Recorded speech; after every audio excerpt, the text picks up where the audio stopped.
अस्सलाम वालेकुम। उम्मीद है आप सब लोग खैर खैरियत से होंगे। इमरान खान साहब की रेशा दवानियाँ, साजिशें, झूठ, बयानी की तश्कील जो है वो ख़त्म होने का नाम नहीं ले रही है। इमरान खान साहब ने जो ताज़ा तरीन बयान दिया है, स्टेटमेंट दी है, उसमें उनका कहना है कि वक्त आ गया है कि निज़ाम में अदल कानून शिकनों को और मुजरिम अशराफिया के ऊपर जो है वो तवज्जो मरकूज़ करें। मगर मैं आपको याद दिलाता रहूँ कि इमरान खान साहब माजी और मौजूदा हाल के अंदर और आने वाले मुस्तकबिल के अंदर भी क्या फरमाया करेंगे।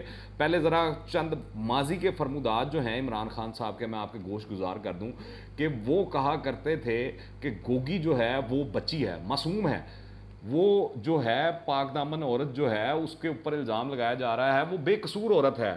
मगर आपको पता है क्या कि जब इमरान खान साहब की हुकूमत जा रही थी, एन उस दौरान गोगी को प्रोटोकॉल के साथ पाकिस्तान से बाहर भगवा भिजवा दिया गया। फिर उसके बाद आखिरी इतलात तक गोगी चाहती है कि वो पाकिस्तान वापस आ जाए, मगर बुशरा बीबी नहीं चाहती कि वो पाकिस्तान वापस आएँ, क्योंकि अगर वो पाकिस्तान वापस आएँ तो ये मनी लॉन्ड्रिंग और जो दिहाड़ियाँ लगाई गई हैं उस्मान बुज़दार के ज़रिए से, और इमरान खान साहब और बुशरा बीबी और मानिका ख़ानदान ने जो पैसा और माल कमाया है उसका हिसाब कौन देगा? उसके जो कहानियाँ खुलेंगी उसका जवाब कौन देगा? फिर इमरान खान साहब वही शख्स हैं जो कहा करते थे कि बुज़दार जो है वो वसीम अकरम प्लस है, पर ये ऐसा वसीम अकरम प्लस था कि जिसने पंजाब का बेड़ा गर्क कर दिया। पंजाबियों को इसने दीवार के साथ लगा दिया, उनकी चीखें निकलवा दी, मगर अपने जो रिश्तेदार थे, अजीज़ थे, उनको संवार गया। इसने खुद इतना माल कमाया कि अब वाकई तौर पर एक नवाबी ज़िंदगी जो है वो बुज़ार साहब गुजार रहे हैं। फिर बुशरा बीबी के हवाले से इमरान खान साहब बताया करते थे कि ये एक घरेलू खातून है, मगर जब ऑडियो लीक हुई तो हमको पता लगा कि बुशरा बीबी जो हैं कैसे अरसलान बेटे को और गद्दारी को इस्तेमाल करते हुए अपने मुखालफिन के ऊपर जो इल्ज़ामात की बारिश करवाया करती थी, और अब भी शायद वो कर रही हों, इस काम धंधे के ऊपर वो लगी हों।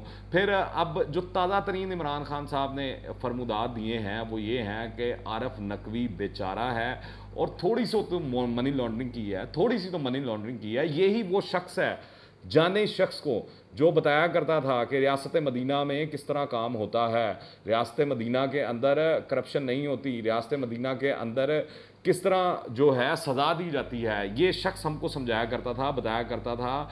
मैं आपको बताऊं कि जिस शख्स का कोई ज़रिया आमदन नहीं, वो दो तरीक़ों से अपनी शहाना ज़िंदगी जो है वो मैनेज कर सकता है, गुजार सकता है। या तो उसको खैरात से पैसा मिल रहा हो या वो करप्शन का अन्नदाता हो।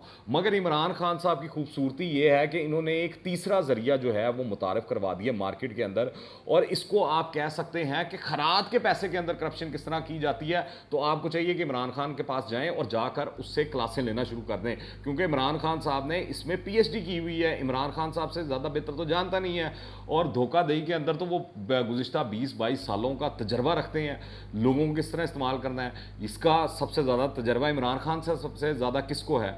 और सबसे बड़ा अलमिया आप देखें ये है कि वो शख्स जो अपनी हर बात के ऊपर बरतानिया की मिसालें देता है, वो बरतानिया के अंदर ही डाकू साबित हो गया। और जिन लोगों को वो करप्ट टोला, डकैत और पता नहीं मनी लॉन्ड्रर क्या क्या कहता रहा है, मेरा वाज़ह इशारा जो है वो शहबाज शरीफ साहब की जानिब है कि आप देखें उनको बरतानिया की अदालतों से जो है सादिक और अमीन का सर्टिफिकेट मिला है कि उन्होंने वहाँ पर कोई मनी लॉन्ड्रिंग नहीं की, करप्शन नहीं की। ये सारा कुछ आपके सामने आ चुका है, चीज़ें रिपोर्ट हो चुकी हैं। बरतानी अदालतों ने शहबाज शरीफ को क्लीन चिट दी हुई है। दूसरी जानिब इमरान खान साहब के ऊपर बरतानिया के अंदर मनी लॉन्ड्रिंग के इल्ज़ाम लग रहे हैं। 8 साल से आपको मैं बताऊं इमरान खान साहब ये जोर लगा रहे थे कि ममनुआ फंडिंग केस का फैसला ना हो, मगर जो ये फाइनेंशियल टाइम्स की एक स्टोरी है, इसने इमरान खान साहब की ये तमाम जितना ज़ोर था और तमाम जितनी झूठ था, दो नंबरियाँ थी, वो एक दिन के अंदर इमरान खान समेत पूरी की पूरी तहरीक इंसाफ को चोर साबित कर दिया है। सच ये है कि कप्तान ने आरिफ नकवी से अरबों रुपए की रिश्वत ली और इसके बाद DG FIA बशीर मेमन को बुलाकर कहा कि आरिफ नकवी ने जो 87 अरब पाकिस्तान हुकूमत को देने थे वो माफ़ कर दो। डीजी ने हैरत से पूछा बशीर मेमन साहब ने कि वो कैसे कर सकते हैं। तो ये जो चंदा चोर साहब हैं इन्होंने फरमाया कि वो मेरा दोस्त है, बस तुम कर दो। उसके बाद हमने देखा कि कैसे बशीर मेमन साहब को हुकूमत ने टांगने की कोशिश की और बशीर मेमन साहब ने अपनी हक लाल की जो पेंशन है वो किस तरह अदालतों से हासिल की और वो सारा मामला चला। ये ज़बान ज़दे आम कहानियाँ हैं, मगर तहरीक इंसाफ के सपोर्टर, तहरीक इंसाफ वाले इमरान खान साहब वो कहेंगे कि नहीं, इमरान खान जो है वो सादिक और अमीन है। इसीलिए मैं आपको बताऊं कि आरिफ नकवी साहब ने जब तहकीकात का आगाज़ हुआ, वो पकड़े गए जब हीथ्रो एयरपोर्ट जब यहाँ से पाकिस्तान से जा रहे थे, तो दौरान तहकीकात उन्होंने सबसे पहले जिस बंदे का रब्ता दिया वो इमरान खान का फ़ोन नंबर था और ये अमरीकी पुलिस को दिया गया। और अब पता नहीं ये कौम यूथ को ये बात समझ आती है कि नहीं आती कि ये थोड़ी सी जो मनी लॉन्ड्रिंग का फलूका छोड़ा गया इमरान खान साहब के जानिब से, उसकी असल वजह ये है कि यानी जो इंटरनेशनल ठग हैं इमरान खान साहब, उनके ख़िलाफ़ अब अमेरिका के अंदर भी मनी लॉन्ड्रिंग में मुलव्वस होने की तहकीकात शुरू की जाएंगी। अब आपको समझ आई कि इमरान खान साहब ने वो जो साजिश का बयानिया तश्कील दिया था उसकी वजूहात क्या थी। क्योंकि इमरान खान साहब के अपने हाथ जो हैं वो करप्शन के पैसे के अंदर डूबे हुए हैं, उनके अपना बाल बाल करप्शन के पैसे में डूबा हुआ है। और मुस्तनद चोर की और इससे बड़ी निशानी क्या होगी कि उसके मुल्क क्या बैरून मुल्क भी चोरियों के चर्चे हैं, मनी लॉन्ड्रिंग के चर्चे हैं। इमरान खान साहब जो हैं हेडलाइंस के अंदर, इंटरनेशनल न्यूज़पेपर्स के अंदर, अखबारात के अंदर, वेबसाइट्स के अंदर इस वक्त वजह शोहरत बने हुए हैं। फिर मैं आपको ये भी बताता चलूँ कि जो जितने भी देखने और सुनने वाले हैं उनको कोशिश करनी चाहिए कि ज़रा थोड़ा सा माजी के अंदर जाएँ, 100 को साल पीछे जाएँ और जाकर कहानियाँ पढ़ें बरतानवी जासूस लॉरेंस ऑफ अरेबिया की, और देखें कि उसने किस तरह कौमियत को और इलाकाई असबियत की बुनियाद को उछाल कर, उभार देकर किस तरह वहाँ पर अरब के अंदर एक तूफ़ान मचाया और उसके बाद पूरे अरब पेंसिल्वेनिया को उसने तोड़ कर रख दिया और छोटी छोटी रियासतें वजूद में आ गईं। यही वो काम है जो इस वक्त इमरान खान साहब पाकिस्तान के अंदर कर रहे हैं। इसके अंदर कोई शक वाली बात ही नहीं है कि कैसे बैरून मुल्क से इमरान खान साहब ने पैसे पकड़े, और इमरान खान साहब की ख्वाहिश है और वो बार बार जिक्र भी करते हैं कि पाकिस्तान जो है करीब श्रीलंका बन जाएगा। असल में वो श्रीलंका नहीं बनाना चाहते, ना पाकिस्तान अल्लाह माफ़ करे कभी श्रीलंका बनेगा। इमरान खान साहब इन चक्रों में है कि किस तरह पाकिस्तान के अंदर खाना जंगी और पाकिस्तान जो है लीबिया और शाम की शक्ल इख्तियार कर ले, क्योंकि इसी सिलसिले की कड़ी के अंदर सी पैक को बंद करवाया गया। और ये जो है फाइनेंशियल टाइम्स की स्टोरी आई है, इसके अंदर वाज़ेह सबूत मिल गए हैं कि इमरान खान साहब मुत्तहिदा अरब अमारात से भी पैसे पकड़ते रहे हैं। इसकी वजह यह है कि मैं आपको ये बताता चलूँ कि एक वक्त था कि जो कराची एयरपोर्ट का था वो दुनिया का मशहूर तरीन एयरपोर्ट था और बिजी तरीन एयरपोर्ट था, मसरूफ़ तरीन एयरपोर्ट था, और पूरे जनूबी एशिया के अंदर आपने कहीं जाना हो आपको वहाँ से जाना होता था। अगर जिस तरह आजकल आपने किसी भी जगह कनेक्टिंग फ़्लाइट लेनी है तो आप सारे दुबई जाते हैं, उसके बाद आगे से जाते हैं। पर फिर आपने देखा 70 की दहाई के बाद जो है वो दुबई डेवलप होना शुरू हुआ, यहाँ तक कि कराची से जो मिट्टी है वो दुबई तक गई और वो सारा मामला हुआ। और एक साजिश के तहत आपने देखा कि कराची के हालात ख़राब किए गए, कराची के अंदर लसानियत को फ़रोग दिया गया। और अब इमरान खान साहब ने, क्योंकि सी पैक बन जाना था, सी पैक बन जाता तो गवादर को फिर वही वाली हैसियत हासिल हो जानी थी और दुबई को किसी ने नहीं पूछना था। ये मैं पहले भी बात कर चुका हूँ कि दुबई आगे जाकर है और जो गवादर है वो बिल्कुल बाहर है। तो गवादर एक इस तरह का शहर है जो पोटेंशियल रखता था कि वो दुबई को टक्कर दे सके। तो इमरान खान साहब ने वहाँ से भी पैसे पकड़े हुए हैं और उसके बाद हमने देखा कि सी पैक जो है वो 4 साल कैसे उन्होंने बंद करके डब्बे के अंदर फेंक दिया था और किस तरह जो है चीन को नाराज़ किया गया।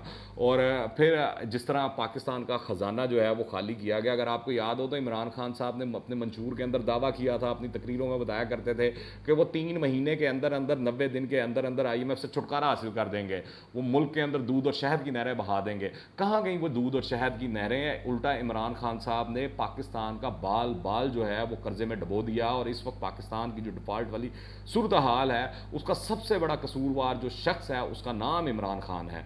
फिर मैं आपको ये बता दूं कि हालत इस वक्त पाकिस्तान की ये हो चुकी है कि तमाम के तमाम दोस्त ममालिक पाकिस्तान से मुंह मोड़ चुके हैं। उसकी वजह यह है कि इमरान खान साहब की जो कामयाब खारजा पॉलिसी थी, जिस तरह उसने ऑफेंड किया तुर्की को, सऊदी अरेबिया को, मलेशिया को, ईरान को और दीगर ममालिक को, दोस्त ममालिक को, चीन को।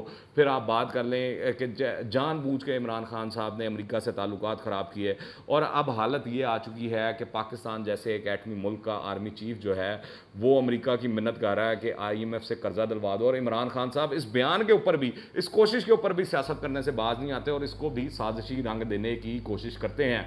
मैं आपको बताता चलूँ कि जो मुल्क दुश्मन है उनका आखिरी हदफ जो है पाकिस्तान के एटमी असासे हैं। आप देखें कि इमरान खान साहब ने आज उस नहज पर मुल्क को पहुंचा दिया है जिसके बाद ये सवालात उठना शुरू हो चुके हैं, क्योंकि लाखों जो तरीके इंसाफ के वर्कर्स हैं, कारकुनान हैं, उनके अंदर इमरान खान साहब ने नफ़रत का ऐसा बीज बो दिया है कि खाना जंगी के मुल्क के अंदर लवाजमात जो हैं वो तमाम के तमाम इस वक्त तैयार हो चुके हैं।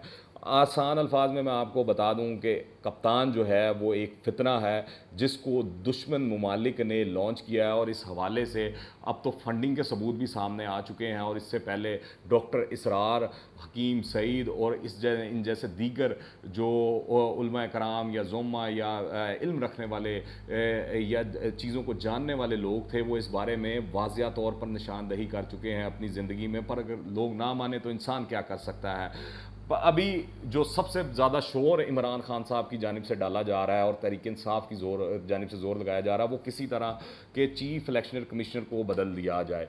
वहाँ पर ज़ोर लगाया जा रहा है कि किसी तरह फ़ौरन फंडिंग केस का फ़ैसला ना आए।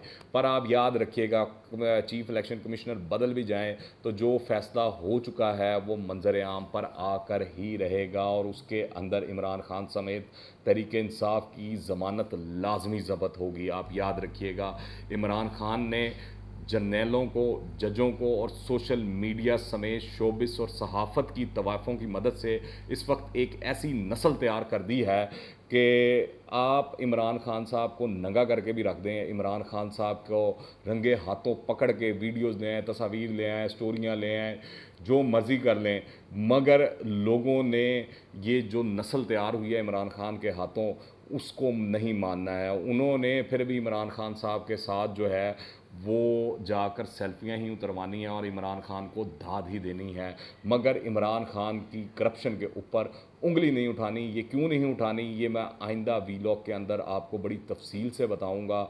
आप इस वीलॉग और इसमें जो बातें की गई हैं उस हवाले से क्या राय रखते हैं, नीचे कमेंट्स में लाजमी बताएं। दुआ में याद रखें। टिल द नेक्स्ट टाइम, अल्लाह हाफ़िज़।